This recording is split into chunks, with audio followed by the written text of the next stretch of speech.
sentimos el agrado de presentar el conversatorio en homenaje a los 100 años de Victoria Santa Cruz Gamarra. Me toca presentar a la moderadora Sofía Carrillo Segarra. Ella es afrofeminista y afroperuana. Disculpen la molestia.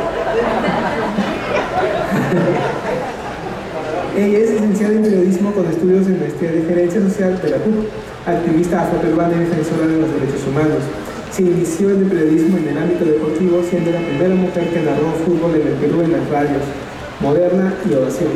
También fue comentarista y reportera. Se inició en el activismo del movimiento afroperuano como parte del MUNDU, Centro de Estudios y Promoción Afroperuanos, impulsando iniciativas en Lima, Chincha y Yapatera. En los últimos años también vuelve a ejercer el periodismo como conductora del programa A la Cuenta de Tres y Caso por Caso en TV Perú. Desde el 2018 hasta la actualidad es conductora del programa ¿Qué hacer? De Radio Nacional. Muchas gracias por la presentación. Bienvenidas, bienvenidos, bienvenides a todas y todos.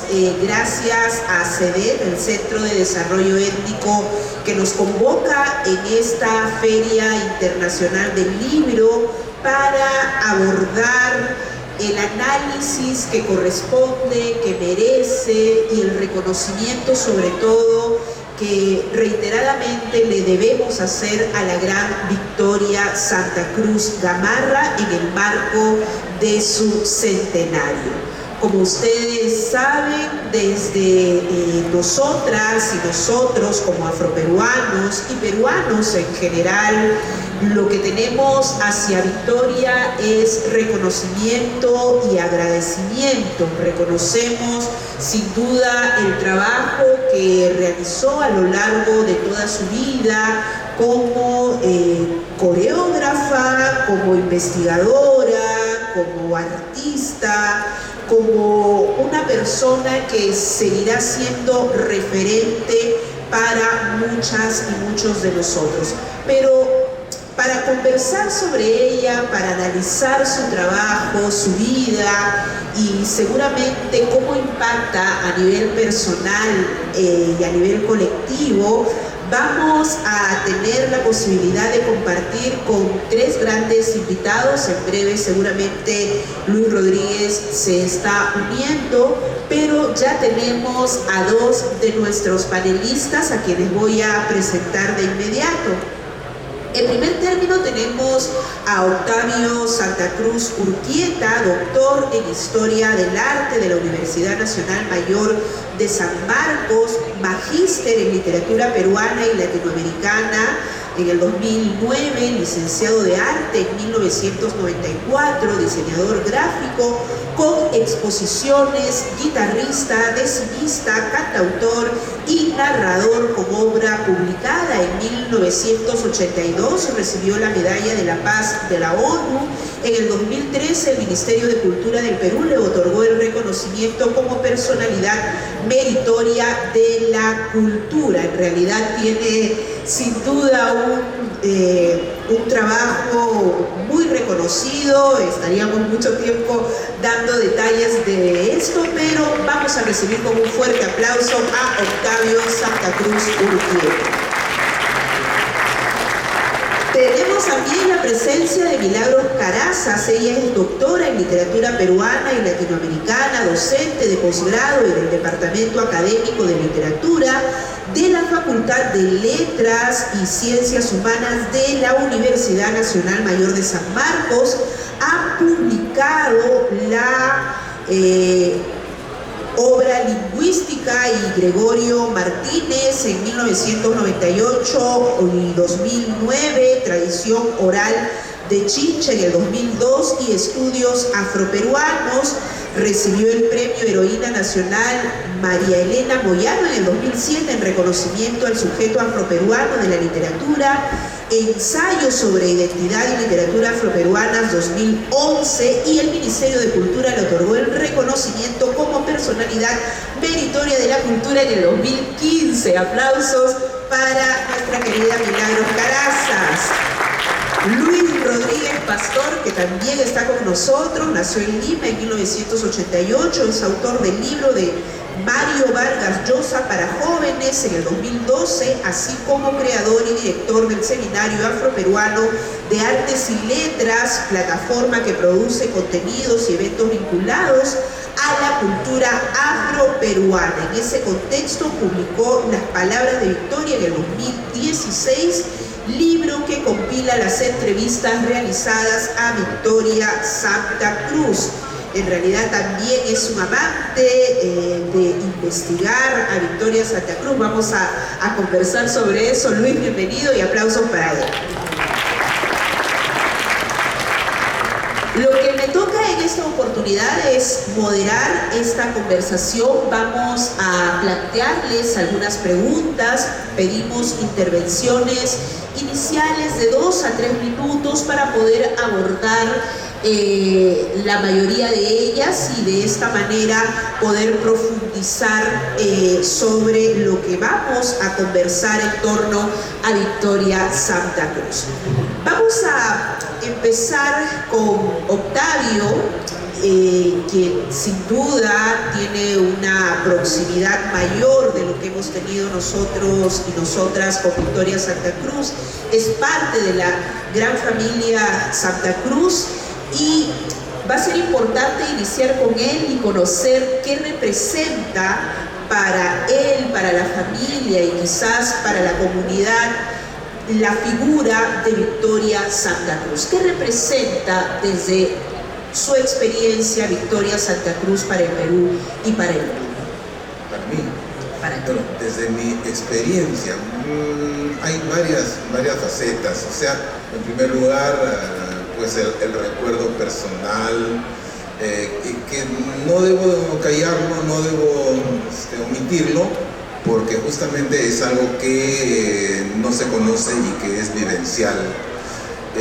Mientras a Victoria se le conoce o se le recuerda mucho, por lo menos por la información que han dado quienes la han conocido, sus danzarines, sus bailarines, como una persona que ha dirigido con mucha fuerza y con mucho vigor el teatro. Para mí ha sido la persona que cargó a mis bebés, a mis hijos, ¿no? Como me cargó a mí cuando yo era chiquito, que me atendió cuando era una criatura, que me ha cuidado, que me ha mimado. Entonces es una persona sensitiva, sensible, y no es casualidad, ¿no?, que justamente en estos tiempos en que estamos cercanos a su centenario, estamos tratando de que se difunda una de sus más bellas músicas que se llama La Muñeca Negra, y que es música hermosa, música romántica, música cariñosa, amorosa, y es interesante que se conozca esa faceta. Para mí, en primer lugar, fue eso. Aparte de eso, yo creo que, bueno, es un referente para todas las personas que tienen, por un lado, un planteamiento ante la etnicidad, ante lo que es la racialidad, y ella en su momento supo plantarse de frente ante su propia experiencia racializada. Entonces es un referente de cómo uno puede responder ante eso, pero después a lo largo de su vida ha desarrollado y ha crecido tanto que es un ejemplo también de cómo luchar ante cualquier tipo de avatares que la vida nos da. Victoria es un modelo a seguir, eso para mí es Victoria.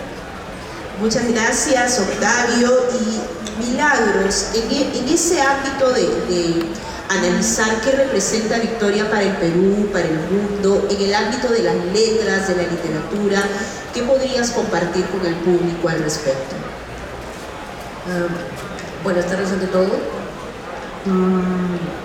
Yo creo que la obra, la presencia, la música, las danzas, todo el aporte de Victoria Santa Cruz para lo que serían las letras peruanas, la literatura afroperuana en específico, aunque tiendo a hablar más bien de tradición oral y musical afroperuana también, para no dejar de lado creo que esta noción, por ejemplo, que ella nos propone de realizar un teatro negro es una idea novedosa, ¿no?, para la época, para el momento. Ya he mencionado, me parece, en otra mesa, en estos días de feria, que esta expresión, por ejemplo, de hablar de negritud, ¿no es cierto?, aparece en un pequeño artículo de Estuardo Núñez, y él hablaba justamente de la literatura de la negritud, para el caso del contexto peruano, porque acababa de aparecer justamente un par de textos, un par de libros, ¿no? Monólogo de las tinieblas de Antonio Gálvez Ronceros y todavía tempranamente Tierra de Caléndula, Canto de Sirena, de Gregorio Martínez. Mencionaba a Nicomedes de Santa Cruz en la parte de las décimas, pero no mencionaba a Victoria. Había una ausencia. Lo que tenemos en Victoria más bien es un posicionamiento progresivo, diríamos, ¿no? Desde los años 50 para los 70, 80 y para más adelante, ¿no? Entonces como que tiene etapas. Entonces ha permitido, por ejemplo, que este poema coral, recitado, cantado, con acompañamiento de música, que se llama Meditar a un Negro, ¿no?, que tiene varias grabaciones y ahora podemos tener acceso a ello, ¿no?, por internet.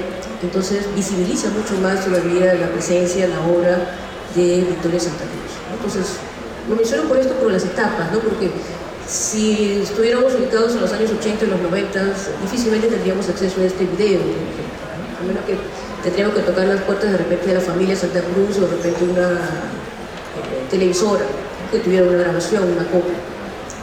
Pero por ejemplo, avanzando en el tiempo, ¿no es cierto?, y acercándonos a este primer poema que es contundente, ¿no?, en el conflicto de identidad que muestra este personaje femenino, ¿no? Desde la niñez tiene una problemática, un primer encuentro con esto de qué cosa es ser negra, ¿no?, qué significa esta etiqueta, este apelativo, por qué la diferencia, ¿no?, por qué notarse el color de la piel y anular a la persona. Entonces, en esta reflexión, por ejemplo, que va desde un principio a un final, donde hay una aceptación, una reafirmación de una identidad negra, afroperuana, como queramos llamarla, entonces en ese proceso, por ejemplo, pasamos de los años 50, 70, y digamos ahora, a este milenio, entonces hay una visibilización de esta temática y sobre todo hay un posicionamiento, ¿no?, de la obra de Victoria Santa Cruz, lo que antes no había. Cuando me refiero a Astor de Núñez, por ejemplo, trabaja el tema de la negritud, pero no aparece Victoria, aparece Nicomedes. Entonces, digamos que eso se explica también porque ella viajó a Francia, viajó a Estados Unidos, estuvo relativamente varios años en cada país. Y cuando, por ejemplo, estaba haciendo una investigación de algunas revistas femeninas, o feministas también, donde aparecían siempre entrevistadas mujeres, ¿no es cierto?, en el contexto peruano, exitosas, en fin, o digamos reconocidas, ¿no es cierto?, en los años 80, 70, 90, por ningún lado aparecía Victoria, por ejemplo, en una entrevista. Las entrevistas que aparecen de Victoria son en algunos diarios contados, y muchos lo saben. Entonces, hemos estado pasando por un proceso, digamos, de visibilización también de la obra de Victoria Santa Cruz. ¿Qué cosa más contribuye, por ejemplo, a la obra de Victoria Santa Cruz que sea visible, que se publique, ¿no?, y que no solamente sea un libro publicado, sino que también pase a las redes, que pase justamente a internet? Eso nos permite, por ejemplo, a los críticos, a los historiadores de literatura, a los que se dedican a los ensayos, artículos, analizan las obras, tener acceso a la obra, ¿no?, y poder analizar y poder hacer un alcance al público, y poder darles algunas pautas, algunas pistas, ¿no?, lo que está alcanzándonos el mensaje, por ejemplo, en la obra. En este caso de Victoria Santa Cruz, creo que a partir de Meditar a un Negro, ¿no?, digamos, va a incursionar ya seriamente, ya se le va a tomar, digamos, seriamente el contorno de la literatura o de las letras, porque lo otro era de danza, música, escenografía. Entonces, habría que revisar ahora, por ejemplo, que tenemos también alcance, por ejemplo, los guiones, ¿no es cierto?, de lo que es el teatro, repensar esta idea del teatro negro, en qué consiste desde la perspectiva, por ejemplo, de Victoria Santa Cruz en su propuesta, ¿no? Entonces faltaría todavía analizar, por ejemplo, estos textos y de repente publicar más artículos al respecto. Muy interesante lo que nos propones, porque además hay etapas y las has marcado bastante bien. En realidad, en los años 90, en los años 80, no había una difusión de la obra de Victoria.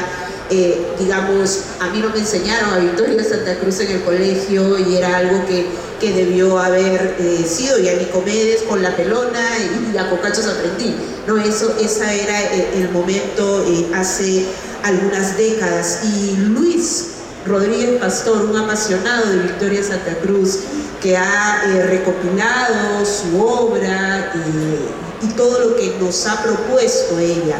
¿Qué crees que representa Victoria Santa Cruz para el Perú, para el mundo, para ti también a nivel personal? ¿Cómo nace ese acercamiento a Victoria? Muchas gracias. Gracias, Sofía.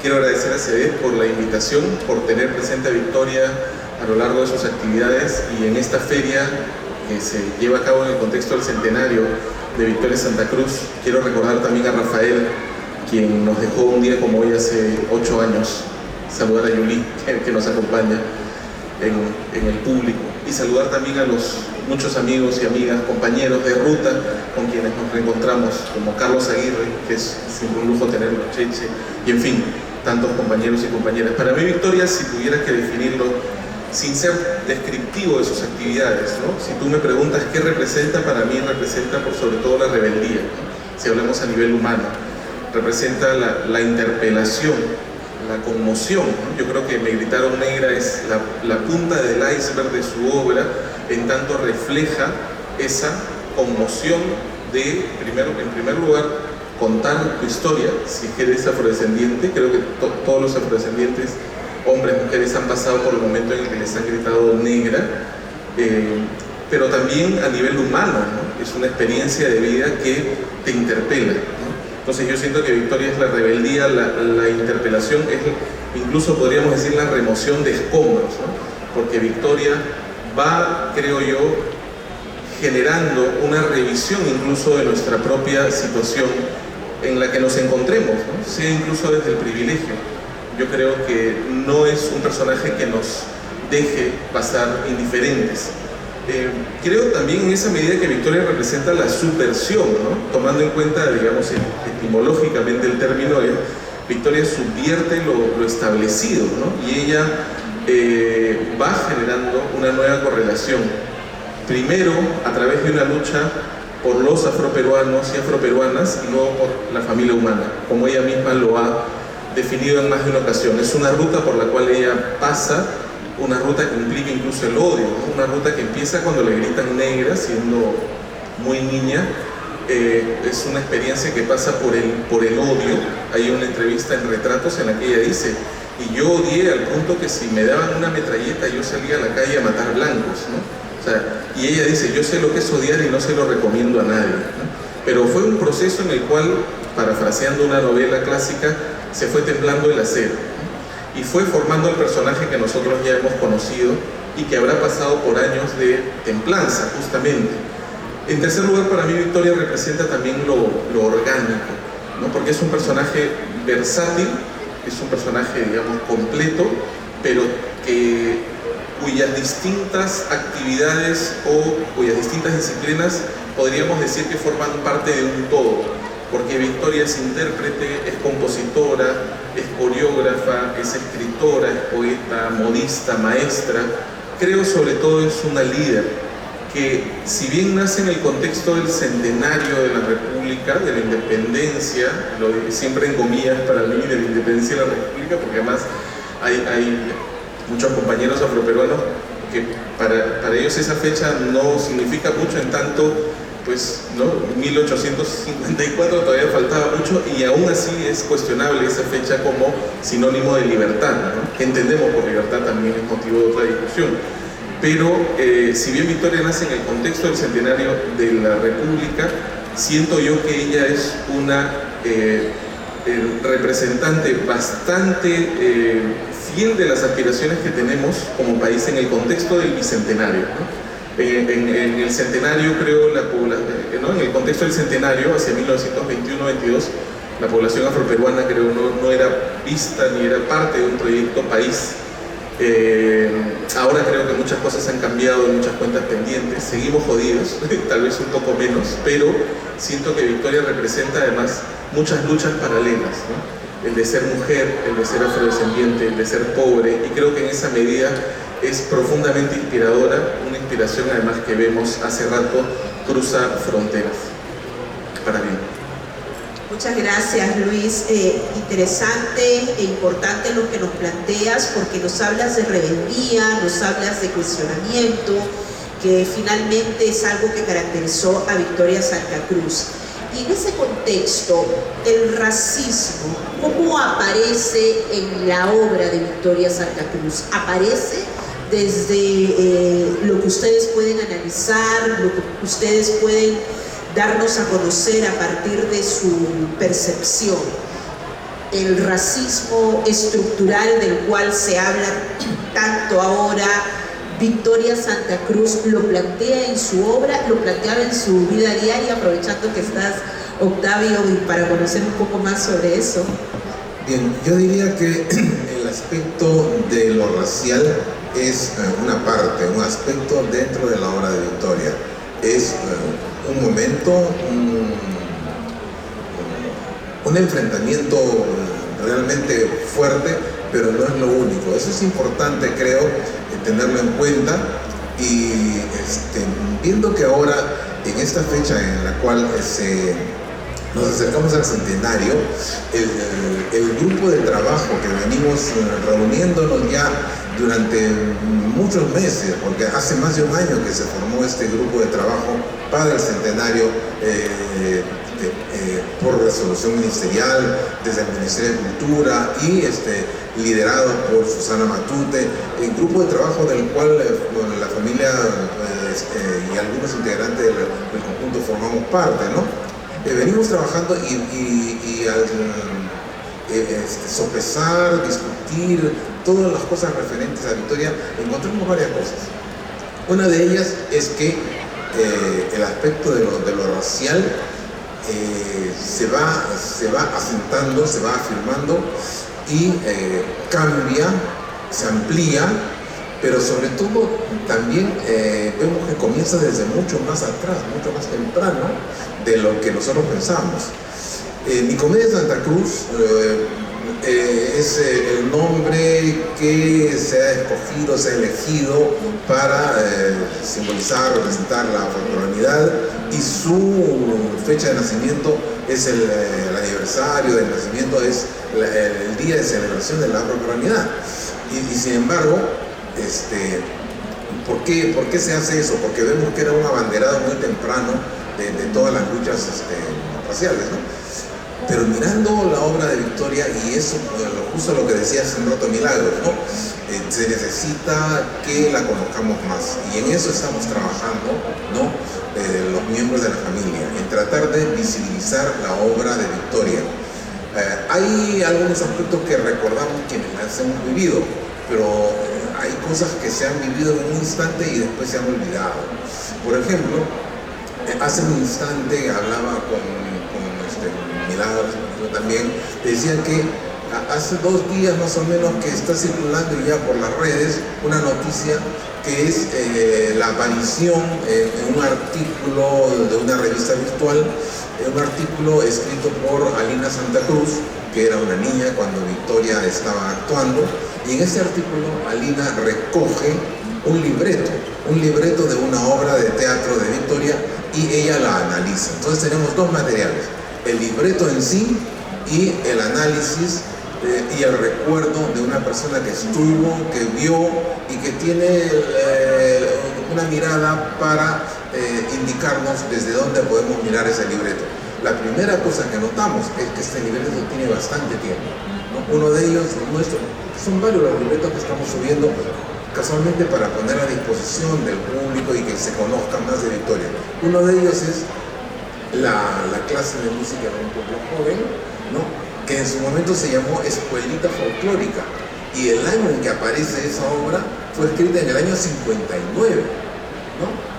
O sea, hace bastante tiempo, y en ese año Victoria se planteaba la pregunta, ¿no? Y la pone en labios de los estudiantes de una academia, de ¿cómo va a ser posible que el profesor de música viene a contarnos y dice que una blanca vale por dos negras, ¿no? Entonces los chicos dicen, no, como una blanca no puede valer por dos negras. No, le dice, pero es que eso es en música, no, ni en música ni en nada.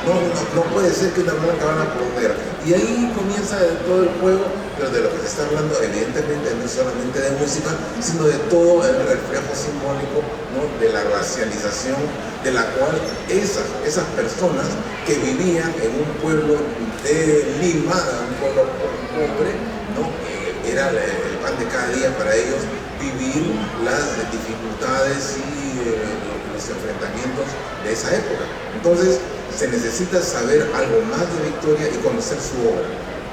Acaba también ahorita de publicarse otro libreto en internet, los encuentran colgados, que es el de ¿cuál? El de ¿cuál es? No, La Lavandera es un librito que hace tiempo. Es que como ya son varios. El mío, por ejemplo, pronto va a salir en unos días, que es el libreto de los espantapájaros, ¿no? El libreto de los espantapájaros, donde Victoria también se cuestiona el problema, ¿no?, de por qué los seres humanos son como son, ¿no? Y lo curioso es que en esta obra, cuando hay espantapájaros es porque es un campo, y la acción se ubica en un campo, de un sembrío, obviamente en tipo de la colonia. Y los negros del galpón dicen, Victoria es media rara, no le llaman Victoria, porque el personaje de Victoria, pero dicen, esa es media rara, dice, ¿no? Se pone a hablar, dice, con el espantapájaro, yo no sé qué cosa le cuenta, dice, ¿no? Creo que le cuenta sus penas, dice. Sí, ella dice que por qué todos los hombres no son iguales, que por qué todos no son blancos, que por qué todos no son negros, ¿no? Esas cosas dice, sí. Y en el diálogo nos damos cuenta de que lo que ella es segmentando un grupo de personas que escuchan la propuesta y no la asumen todavía. Hay una persona que está cuestionándose el problema racial y sufre por eso, y los demás la escuchan pero todavía no se dan cuenta. Y eso hablaba Victoria en el año 59. Entonces, ese es el proceso por el cual ha pasado, y ella no era inocente, no ignoraba que ella se estaba dando cuenta de que ella era también una abanderada de esas luchas, pero que estaba por delante de las personas que todavía no hacían suya esta demanda. Entonces es un momento este problema racial, y no aparece solamente como gritaron negras, sino aparece antes. Por lo menos ella le da voz a su reclamo, a su demanda, ya desde los libretos del año 59, y los estamos subiendo a internet para que se vean, ¿no? Va a ser muy importante conocer toda esta obra de Victoria Santa Cruz y tener este análisis y el lente que nos permita también considerar la amplitud de su mirada. En ese punto, ¿qué piensas al respecto, ¿no? Es decir, el racismo está presente en la obra de Victoria Santa Cruz, nos permite también plantear un análisis actual de este racismo estructural. Sí, definitivamente. Creo que conforme vamos a ir acercándonos a la obra de Victoria Santa Cruz y llegar a los guiones, llegar justamente a más allá de las imágenes, lo visual que está, por ejemplo, en los videos en internet, y analizar el lenguaje, analizar los diálogos de los personajes, por ejemplo, escenas y más, ¿no? Yo encuentro lo siguiente. Hay una preocupación de Victoria Santa Cruz en general sobre el tema, sí, de la negritud y el racismo. Me llama particularmente justamente lo que ha mencionado Octavio, por ejemplo, en los diálogos de los personajes, ¿no? En estas obras, o a veces sketch que aparecían en determinados momentos como parte, digamos, de una obra mayor, ¿no? Entonces, topaba, digamos, unos minutos, un diálogo, una secuencia, ¿no? Pero había otras que eran un poco más extensas, había un poco de diálogo más elaborado, ¿no es cierto? Estoy pensando, por ejemplo, peinando a una negrita. Sí. Entonces, por ejemplo, eso es bastante emblemático, ¿me entiendes? Tenemos ahí a una familia, mamá, papá y un hijo pequeño. Mamá está peinando al niño.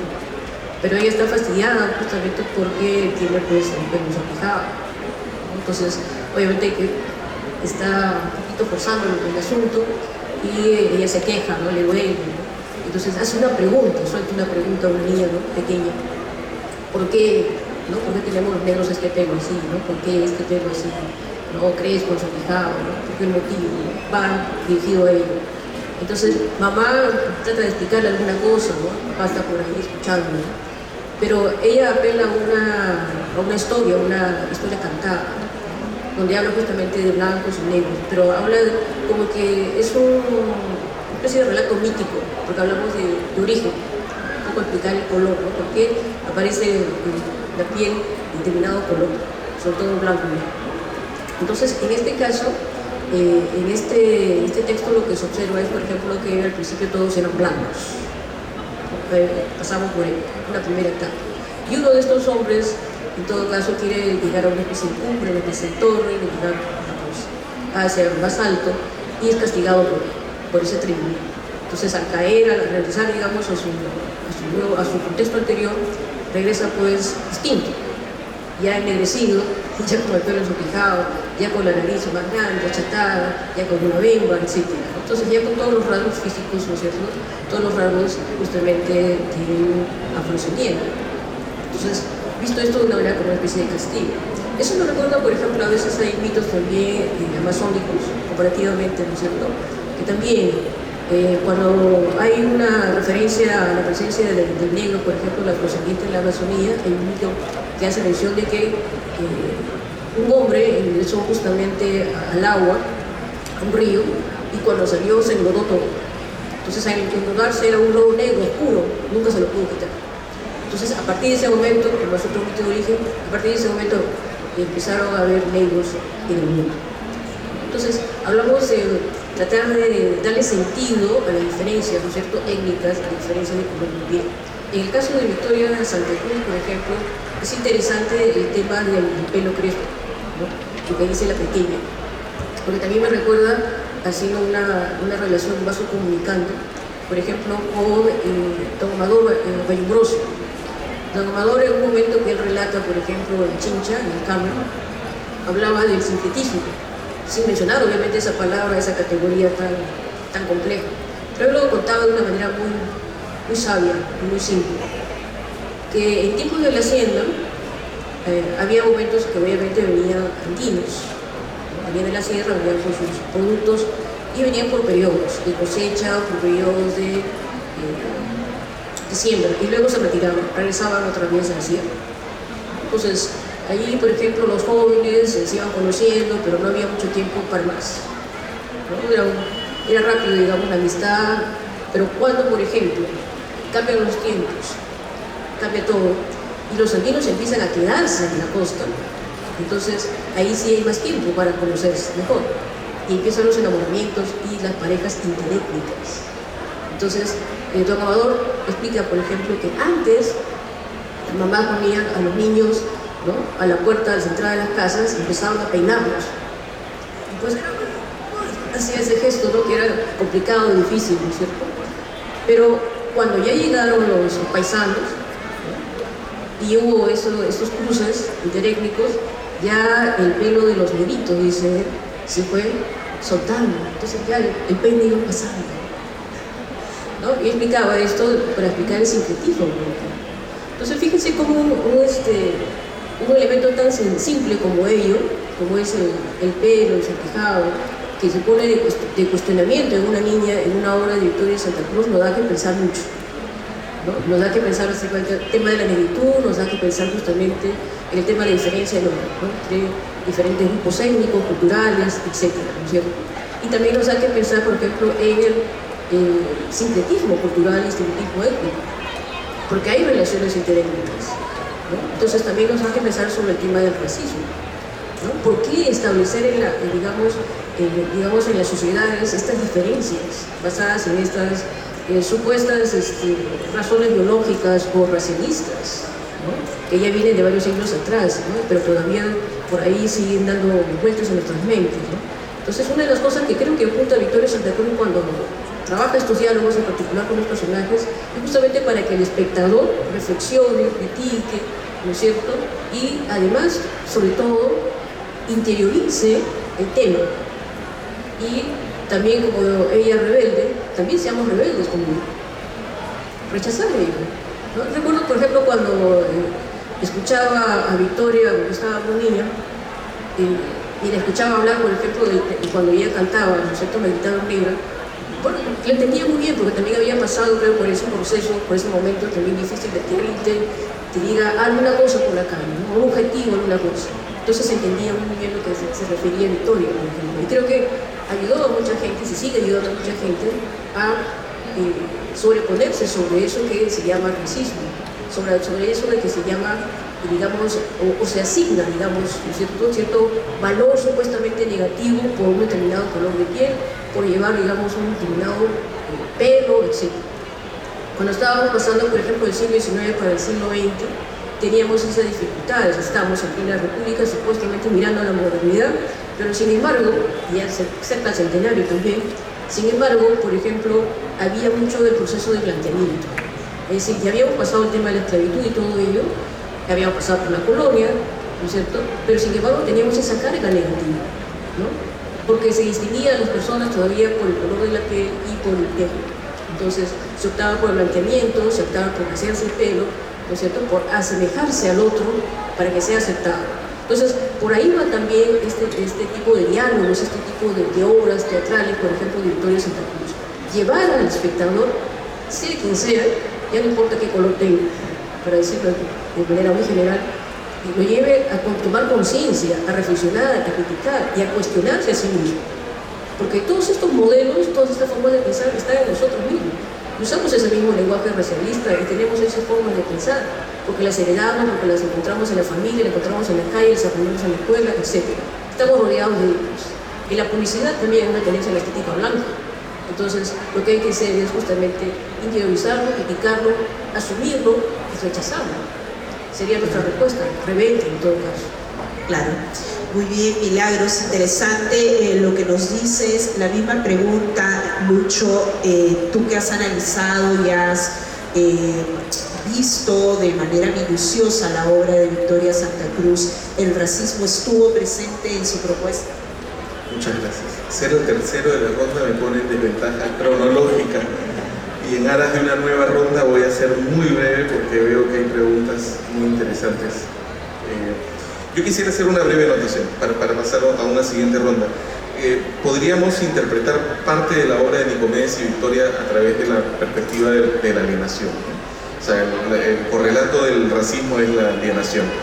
Y vemos, más allá de Negritaron Negra, que nuevamente es la cumbre, ¿no?, es la cúspide, es lo más conocido, pero afortunadamente no es lo único, podemos encontrar en su obra teatral y en algunas de sus canciones, que hay que tomar en cuenta que son algunas de ellas fragmentos de sus obras teatrales, como Sanaharí o Pobre Malató, entre muchas otras en realidad, como el tema de la alienación es central, ¿no? Está obviamente Negritaron Negra, pero también está París me llama, ¿no?, que está inspirada en una joven afrodescendiente que pasa una estancia en París, pasa un par de años allá.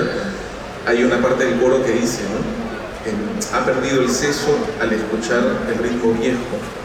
Miren cómo cansa y no se baila, miren cómo baila y no se cansa, esto sí que no se baila en Francia, ¿no? Pero también el aguador, ¿no?, porque no solamente hablemos de la alienación pues, racial, sino social, económica. El aguador está dispuesto a vender, a cambiar a su esposa por otro burro, ¿no? Porque ha perdido el burro y para él es la gran tragedia de su vida porque ese es el motivo de sus ingresos económicos. Estamos hablando del siglo XIX, ¿no? Pero también Pobre Malató, ¿no? Malató es la preferida del hacendado en Chancay en 1833 y ella se cree superior a todos los demás hasta que el hacendado, digamos, cambia de opción, por decirlo de alguna manera, y ella vuelve a ser una más, pero en el camino se aliena y se aliena bastante. Y encontramos también, incluso en las primeras producciones de Victoria y Nicomedes, en el año 59, 60, incluso como ambos nos comparten como paquetes temáticos, ¿no? Porque nosotros conocemos La Pelona y No Me Cumbé por separado, pero en realidad originalmente son presentadas juntas. Entonces se interpreta La Pelona, inmediatamente se canta No Me Cumbé, que en la primera producción con Nicomedes Santa Cruz en su conjunto Cumanana del 59. Y en ambas también el tema de la alienación es central. Pienso también en Muerte en el Ring o en Manuel Antonio, que también es un afrodescendiente que está en la hacienda, pero que tiene un cargo que finalmente lo lleva, digamos, a creerse un blanco más, ¿no? Y amenaza incluso a sus ex compañeros con azotarlos si es que no cumplen sus órdenes. En fin, quería hacer esa anotación porque valdrá la pena hacer una lista más larga de la obra de Victoria y Nicomedes en la cual la alienación sea central. Eso es tema de tesis, por cierto, o sea que valdría la pena desarrollarlo.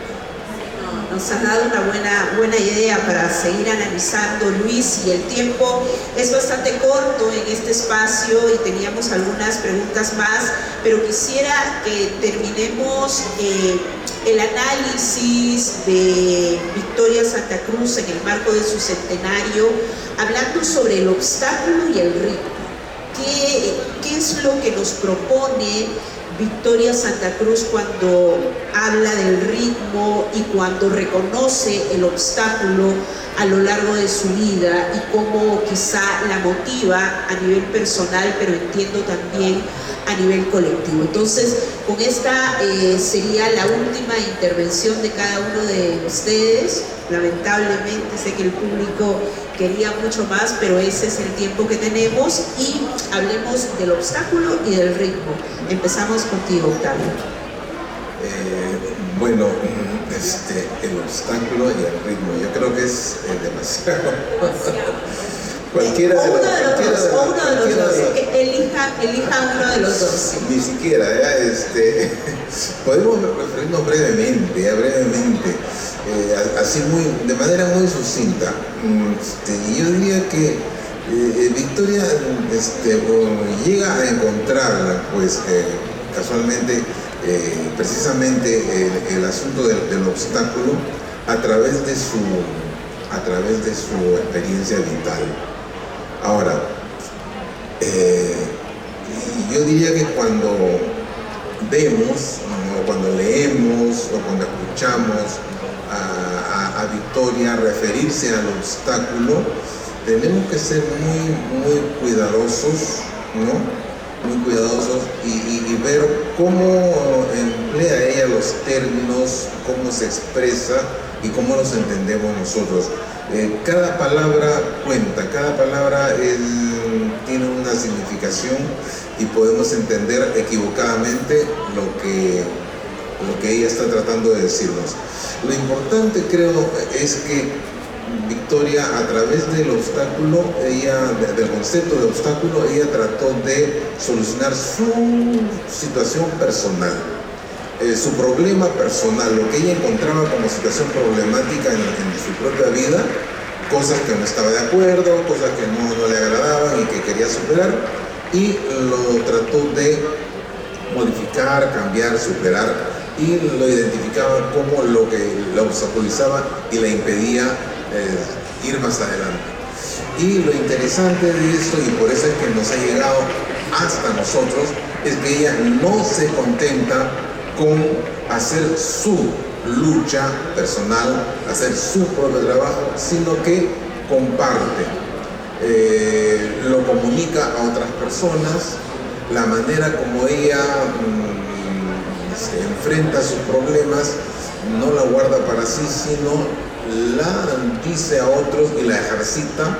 Ahí donde los antiguos, y en casa yo he escuchado, y vecinos también decían, cada cual tiene su manera de matar sus pulgas, ¿no? Así se decía antes, ¿no? Pero Victoria no hace eso. Victoria encuentra maneras de solucionar sus dificultades, sistematiza esas maneras y las convierte en una manera en un modo de trabajar, y es lo que aplica ella, y eso es interesante que tengamos en cuenta. Por eso es que habría que ver toda la obra integral de Victoria, ver la música que compone, los libretos que hace, los textos, los poemas, la música, las canciones, y en fin, todo eso, porque en cada cosa que ella hace está el mismo planteamiento, el mismo pensamiento desde el principio, desde que se le conoce desde los años 50 hasta el final, es lo mismo, solo que va ahondando, va desarrollando cada vez más. Ella sistematiza, hace un método de trabajo, enseña a sus artistas, a sus actores, los ejercita.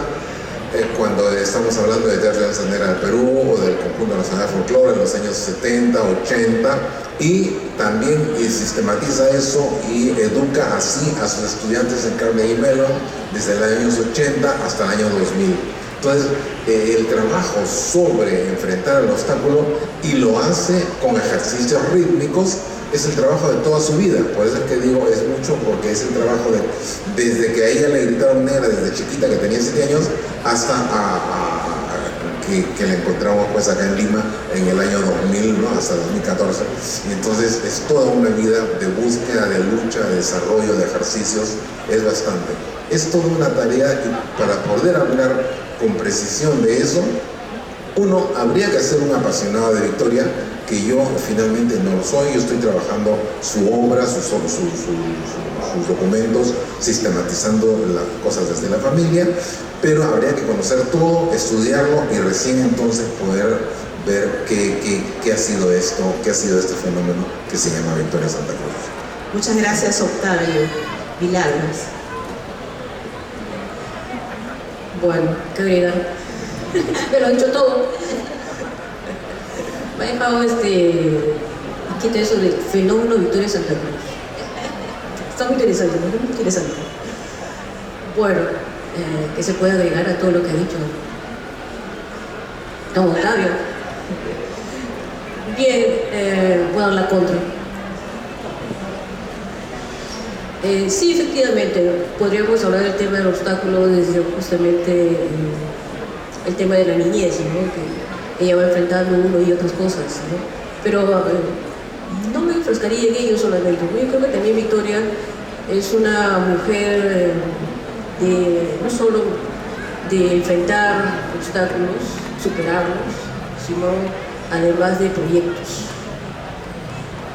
Una mujer que va organizándose en la vida, haciendo un proyecto y otro proyecto más, que en realidad resultan ser sus propias obras, y todo aquello que es su experiencia personal, ¿no? Aquello que le haya tocado, aquello que justamente le haya movido, o de repente un poco descentrado, lo vuelve sobre el colectivo. Entonces hay una relación muy interesante entre ese yo personal que tiene una experiencia específica, circunstancial, de repente doméstica, o de repente igual en la calle, no lo sé, o de algún tipo, y lo vuelca al colectivo. Entonces hay una relación muy estrecha entre uno y otro, como una especie de, como diría Mario Vargas Llosa, exorcizar sus demonios, ¿no? Y eso lo traslada a las obras. Entonces, si tuvo, por ejemplo, este trauma o esta riña con las niñas sobre este tema tan específico, bueno, lo supera y lo vuelca sobre la obra. Si tuvo un problema, por ejemplo, acerca de repente del fastidio, la molestia, o alguien le haya dicho algo acerca de su plano aplicado, lo vuelca sobre su obra, ¿no? Y si hay un cuestionamiento, efectivamente, y es constante, ¿no? Sobre lo blanco y lo negro, como una estética, el tema del racismo, el racialismo, etcétera, discursos, ¿no es cierto? También lo vuelca sobre su obra. Yo creo que la obra de Victoria Santa Cruz es una alternativa, una respuesta al racialismo, hecho discurso. Porque ustedes sabrán que el racismo, como tal, es práctica, es praxis, formas, maneras, ¿no es cierto?, conductas, respuestas. Pero el racialismo es el lenguaje mismo, y es la parte teórica, diríamos. Entonces, cuando nos acercamos a la obra de Victoria Santa Cruz y atendemos lo que están diciendo los personajes, es justamente una respuesta a ese racialismo, a esa teoría que sostiene un racismo pues urbano, insustancial, ¿no es cierto?, que ya la genética arruinó, pero sin embargo está todavía en nuestras mentalidades, ¿no? Está ahí empoderada de alguna manera y se repite, ¿no es cierto?, en diferentes espacios. Entonces considero que a Victoria, sobre todo, habría que observar en la obra, ¿no es cierto?, estos proyectos, ¿no?, proyectos de vida y proyectos artísticos que se relacionan uno con el otro. Entonces, observar en ella, en la obra en particular, ¿no es cierto?, estas respuestas que ella va dando obra por obra sobre determinados temas y cómo hay un proceso efectivamente de maduración de las ideas, ¿no? Vamos de menos a más, ¿no? De todas maneras. Muchas gracias, Luis. Conchito, vamos, en 30 segundos. Hoy sí, está bien. ¿Cómo poder reunir el obstáculo y el ritmo en 30 segundos? Yo pensaría en ambos como necesarios, vitales, evolutivos, no conceptualizables, sino vivenciales. Hay que vivirlos y son necesarios, para bien o para mal. Es importante destacar que Victoria era reacia, por no decir, se negaba a conceptualizar el ritmo, porque la conceptualización es asir algo racionalmente, y ella te combinaba más bien a que tú vivas el ritmo. Su libro, y con esto termino, compañero, gira en torno, su único libro, El ritmo del eterno organizador, gira en torno al ritmo en el teatro, en la música, en la danza, pero sobre todo en la vida cotidiana, ese medio tan a nuestro alcance, como dice Victoria. Finalmente, ¿no? Hay dos frases que ella solía citar. Una es de Sócrates, que es "conócete a ti mismo", que a ella le fascinaba citar, y finalmente otra que creo que es suya, que la repite muchas veces, que es "no hay revolución sin evolución". Entonces yo digo que viva la revolución, que viva la evolución y que viva Victoria. Y con eso nos vamos. Muchas gracias. Gracias a nuestros panelistas, gracias a ustedes y a CEDER por la invitación. Muchas gracias.